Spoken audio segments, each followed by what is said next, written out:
प्यारे बच्चों, आज हमने पिछली कक्षा में हमने पढ़ा था वर्ण पढ़ा था। हमने क्या पढ़ा था? वर्णमाला पढ़ी थी।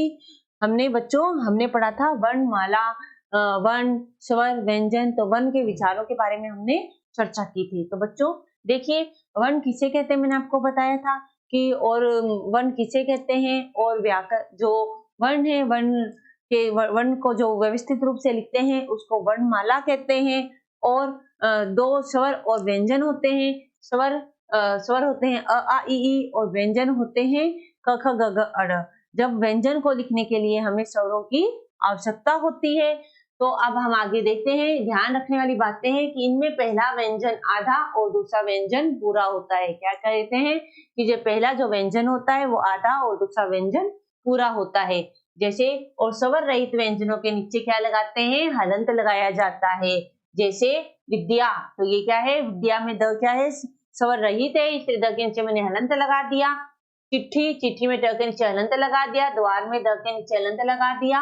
और बुद्धि में भी द के नीचे क्या आ गया? हलंत आ गया, क्योंकि ये क्या है? ये स्वर रहित व्यंजन है। ये स्वर रहित व्यंजन, द में कोई स्वर की आवाज नहीं आ रही है, तो ये स्वर रहित व्यंजन बन गया। कुछ संयुक्त व्यंजन दो तरह से लिखे जाते हैं। कुछ जो संयुक्त व्यंजन होते हैं उसको हम दो तरीके से लिखते हैं। पहला देय को हम द और य भी लिख सकते हैं। तो जैसे विद्या और विद्यालय। जैसे द्व ध तो बुद्धि और प्रसिद्ध। तो देखिए बुद्धि में द के नीचे हलंत लगा दिया, ध बुद्धि और प्रसिद्ध। और द्विवृत्तीय व्यंजन क्या होते हैं? जब एक ही व्यंजन लगातार दो बार आता है। कि जब जो व्यंजन है वो एक ही व्यंजन लगातार दो बार आता है, उसे द्विवृत्तीय व्यंजन कहते हैं। मतलब कि एक ही व्यंजन को हम दो बार लिखते हैं, उसको द्विवृत्तीय व्यंजन कहते हैं। इसमें पहला व्यंजन आधा और दूसरा व्यंजन पूरा होता है। जैसे कुत्ता में क्या है? आधा त भी है और पूरा त भी है, इसलिए ये क्या है? द्विवृत्तीय व्यंजन है। जैसे बच्चा, देखिए बच्चा, छाता, सिक्का, कुत्ता, ये क्या है? ये द्विवृत्तीय व्यंजन है। तो चलिए अब हम इसका अभ्यास कार्य कर लेते हैं। अब हम इसका करते हैं अभ्यास कार्य की वर्णमाला क्या है। तो बच्चों वर्णमाला क्या होती है? तो हम लिखेंगे उत्तर नंबर 1।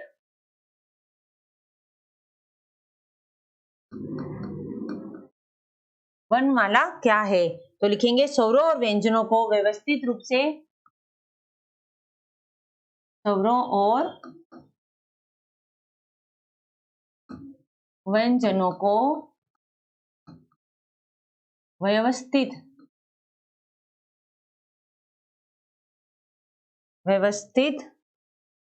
क्रम में लिखने पर, क्रम में लिखना क्रम में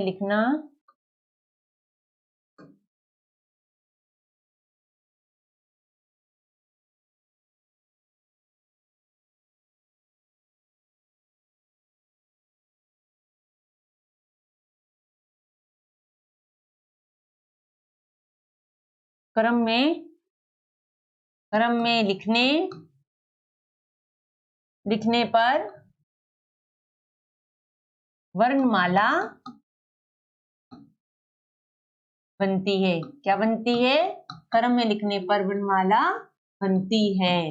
अब देखिए प्रश्न नंबर 1 भी लिख सकते हैं यहाँ पर कि लिपि वर्ण कहते हैं। भाषा की छोटी इकाई को वर्ण कहते हैं। वर्ण किसे कहते हैं? वर्ण किसे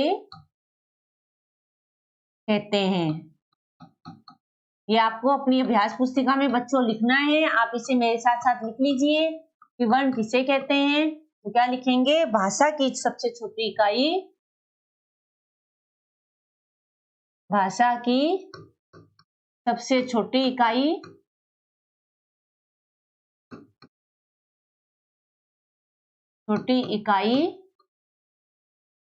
को वर्ण कहते हैं। को वर्ण कहते हैं। जो भाषा की सबसे छोटी इकाई होती है उसको वर्ण कहते हैं।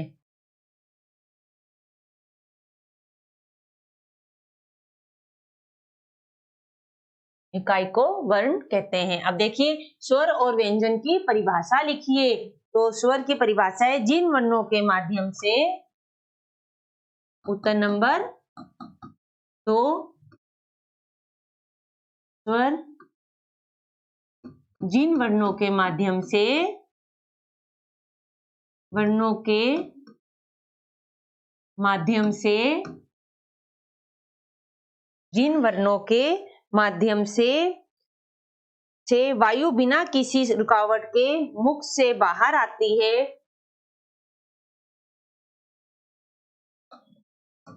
माध्यम से वायु बिना किसी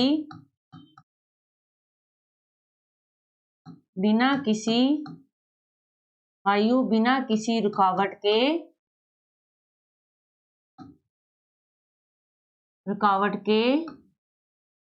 मुख से बाहर आती है, बिना किसी रुकावट के मुख से बाहर आती है, मुख से बाहर आती है, उसे स्वर कहते हैं। क्या कहते हैं बच्चों? उसे स्वर कहते हैं। जो व्याकरण है, बिना मुख से बाहर आती है उसे स्वर कहते हैं। अब है व्यंजन। व्यंजन किसे कहते हैं? तो व्यंजन किसे कहते हैं? जिन वर्णों को बोलने में स्वरों की सहायता ली जाती है, जिन वर्णों को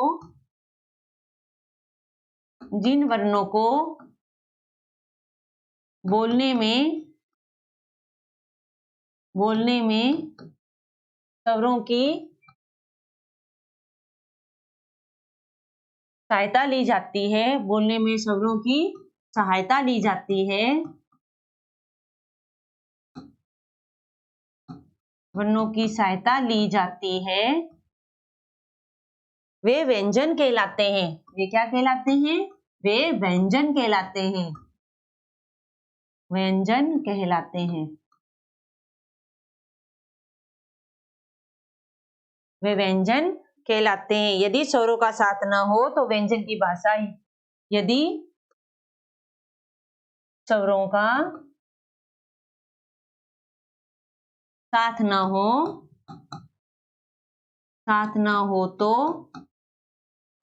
हो तो व्यंजन का आधा ही हो तो व्यंजन को आधा ही माना जाता है। व्यंजन को आधा ही माना जाता है। आधा ही माना जाता है। इस तरीके से हमारे जो प्रश्न उत्तर हैं ये पूरे होते हैं। अब आगे है ख। सही के लिए सही और गलत के लिए हमें गलत का चिन्ह लगाना है। तो पहला है वर्ण भाषा की सबसे छोटी इकाई है, तो बिल्कुल सही, वर्ण भाषा की सबसे छोटी इकाई है। जैसे क, ख, इनके हम टुकड़े नहीं कर सकते, तो ये हमारा है सही। हिंदी में 11 स्वर होते हैं, बिल्कुल सही, हिंदी में 11 स्वर होते हैं और 33 व्यंजन होते हैं, तो ये भी हमारा सही है। आगे, स्वरों को बोलने के लिए व्यंजनों की सहायता ली जाती है। नहीं, स्वरों को बोलने के लिए हमें व्यंजनों की सहायता लेनी पड़ती है। ये हमारा सही है या गलत? तो ये भी हमारा सही है कि स्वरों को बोलने के लिए हमें व्यंजन की सहायता ली जाती है, तो ये भी है सही। स्वरों के चिन्ह मात्रा कहलाते हैं, तो हाँ, स्वरों के जो चिन्ह होते हैं वो मात्रा कहलाते हैं। हिंदी में मूल रूप से 44 व्यंजन है, तो हिंदी में मूल रूप से 44 व्यंजन नहीं है। कितने व्यंजन है? 33। हिंदी में कितने व्यंजन है? 33 है।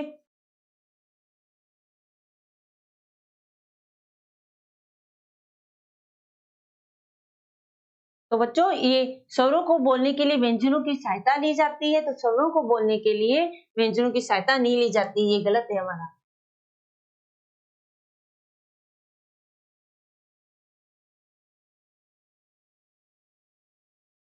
अब आगे वर्णों को मिलाकर शब्द बनाइए। तो देखिए, ये जो वर्ण है और ये क्या है? स्वर है, तो इनको मिला के हमें शब्द बनाने हैं। जैसे म पर एक ही मात्रा, तो क्या बना? में, और ल पर आ की मात्रा ला, तो क्या बन गया? मेला। उसी तरह दूसरा है ह प्लस आ प्लस थ प्लस ही, तो ह पर आ की मात्रा हा। दूसरा है ढ थ, थ पर ई की मात्रा, थ पर कौन सी मात्रा है, कौन सी की मात्रा है, थ पर बड़ी ई की मात्रा है, तो क्या लिख दिया, थ हाथी। आगे क पर छोटी ई की मात्रा, तो क्या बना, कु। आगे त पर आ की मात्रा, ता, कु, त, आ, ब, तो क्या बना, क पर छोटी ई की मात्रा है, तो क पर छोटी ई की मात्रा बन गई कि, ब, किताब। आगे नेक्स्ट है नंबर 4, नंबर 4 है ग पर छोटे उ की मात्रा, गु। आगे ल पर आ की मात्रा, ला, ब। व क्या है, क्या है, कोई मात्रा नहीं है, इसलिए ब को हमने ब लिख दिया सीधा ही, और ल पर आ की मात्रा, ला। अब आगे नंबर 5, ग प्लस औ प्लस र प्लस ई, तो घ पर औ की मात्रा कैसे लगाते हैं, वन बना के दो मात्रा, गौ र पर ई की बड़ी की मात्रा, री, गौरी। तो इस तरीके से हमारे ये जो वाक्य हैं ये पूरे हुए। अब आगे है, आगे अंग और अह और ओ के चिन्हों द्वारा शब्द पूरे कीजिए। तो बच्चों देखिए, पतंग, पतंग का क्या होता है, पतंग, प त पर अंग की मात्रा, ग, पतंग। प्रात, तो पीछे विसर्ग लग गया, क्या बन गया, प्रातः। अत, अत के पीछे अंग लगा दो तो अंत भी हो सकता है, और इसे हम अतः भी लिख सकते हैं, ये दोनों तरीके से हम इसको लिख सकते हैं, अतः भी और अंत भी। डॉक्टर, मैंने आपको बताया था इसमें सिर्फ ओ की मात्रा लगेगी, इस तरीके से, डॉक्टर। हंस, हंस का होगा हंस, हंस का क्या होगा, हंस। आगे बसत, बसत का बसंत। टाफी, टाफी का टोफी। और नम, नम के पीछे नमः, पीछे विसर्ग लग जाएगा। तो इस तरीके से हमारा जो ये पाठ है ये पूरा होता है। आप इसको याद भी कीजिएगा और साथ में इसको लिखिएगा भी। हम कल नए टॉपिक के साथ फिर मिलेंगे। धन्यवाद।